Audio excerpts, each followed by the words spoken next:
te lo ricordi che proprio pochi giorni fa Microsoft improvvisamente e senza dare spiegazioni aveva ritirato Windows 11 24 H2 dal suo canale Insider, ovvero quello riservato ai tester e agli sviluppatori. La cosa aveva scatenato un certo polverone, soprattutto per via dell'alone di mistero che circondava questa decisione improvvisa di Microsoft, effettuata peraltro durante il Computex di Taipei, cioè nel momento dell'anno meno adatto per ritirare un prodotto per via del danno di immagine che questa cosa poteva potenzialmente causare.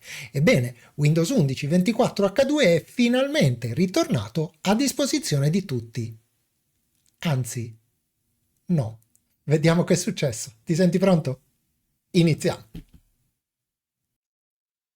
Ebbene sì, la notiziona del giorno è che Microsoft ripristina il rollout, ovvero il lancio di Windows 11 24 H2 per gli utenti insider. L'articolo ci spiega che Microsoft ha ripreso la distribuzione di Windows 11 24 H2 nel canale Release Preview per gli insider, dopo una breve pausa di alcune settimane in cui non sono stati forniti dettagli sulla ragione della sospensione. L'azienda comunque ha mantenuto la promessa di riprendere il rilascio in tempi brevi, anche in considerazione del fatto che l'aggiornamento dovrebbe arrivare per tutti negli ultimi mesi del 2024. E ancora leggiamo che il prossimo aggiornamento di Windows 11 introdurrà diverse novità interessanti che a mio modestissimo avviso tali non sono, o almeno non mi sembrano. Tra queste novità annoveriamo il supporto per gli sfondi HDR, una nuova modalità di risparmio energetico per i dispositivi portatili e l'integrazione del linguaggio di programmazione Rust nel kernel di Windows. Vabbè. Sarà inoltre implementato il supporto per la tecnologia Wi-Fi 7, che a mio avviso risulta essere forse la cosa più interessante di tutte. Continuiamo. Verrà poi implementato il comando sudo per Windows che consentirà agli utenti di eseguire comandi con privilegi elevati in modo semplice e sicuro. Inoltre, gli utenti potranno creare archivi 7zip e tar direttamente dall'Esplora File. Ora, francamente, rischio di passare per il brontolone che sono, ma a parte un pochino il comando sudo e come detto il Wi-Fi 7 non mi sembrano certo novità epocali. Naturalmente, appena ho letto questa notizia, la prima cosa che ho fatto è stata sparaflesciarmi sul sito ufficiale Microsoft per andare a cercare la relativa conferma. E in una certa forma diciamo che l'ho trovata, perché sul sito si dice importante, Windows 11 versione 24H2 è destinata solo ai Copilot Plus PC e ai dispositivi che precedentemente stavano già usando delle build di 24H2. E tutti gli altri PC, che sono praticamente il 99,9%, incluso il tuo? Ok, e allora andiamo a cercare la conferma della conferma, che per la prima volta ho trovato su una rivista americana che effettivamente titolava così: Windows 11 24 H2 debutta ufficialmente per i Copilot Plus PC e nessun altro, ma non preoccuparti perché non ti stai perdendo molto. Ed effettivamente, stando alle novità che sono state inserite con questa versione, come abbiamo letto, non sembra assolutamente niente di grave, ma volevo vederci ancora più chiaro e sono andato a scavare più a fondo.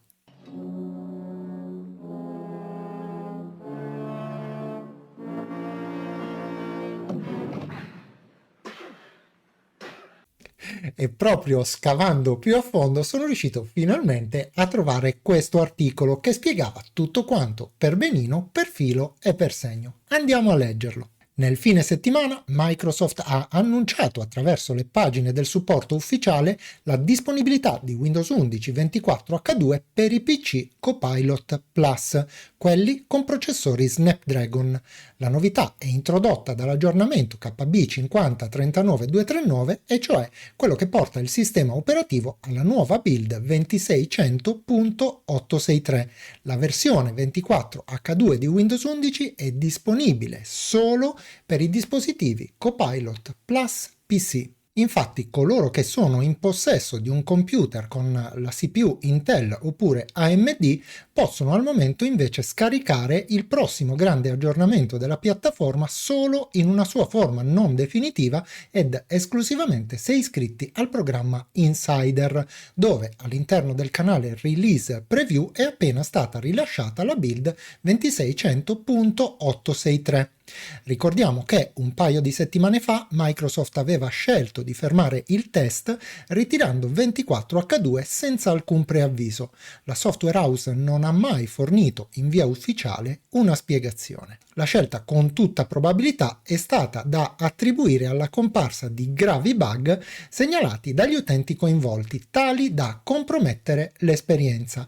E aggiungo io un mio personalissimo sospetto che ho già condiviso in precedenza, ovvero che questi bug fossero particolarmente riferiti ai Copilot Plus PC.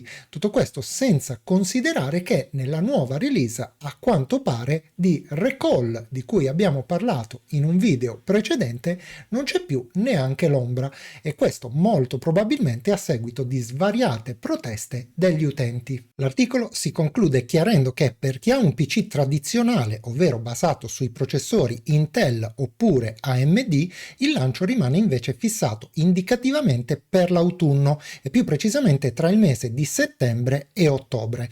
L'installazione dell'anteprima disponibile nel canale Release Preview è consigliata, dice l'articolo, solo ai temerari, essendo soggetta a bug e ad altri malfunzionamenti, anche se francamente io l'ho testata e non ho avuto grossi problemi. E nel caso in cui ti stessi chiedendo che cosa sia un Copilot Plus PC, è semplicemente, si fa per dire, un computer che è in grado di eseguire la tecnologia Copilot di Microsoft. Per farlo non si basa più su un chip AMD oppure su un chip Intel, ma utilizza uno Snapdragon X di Qualcomm.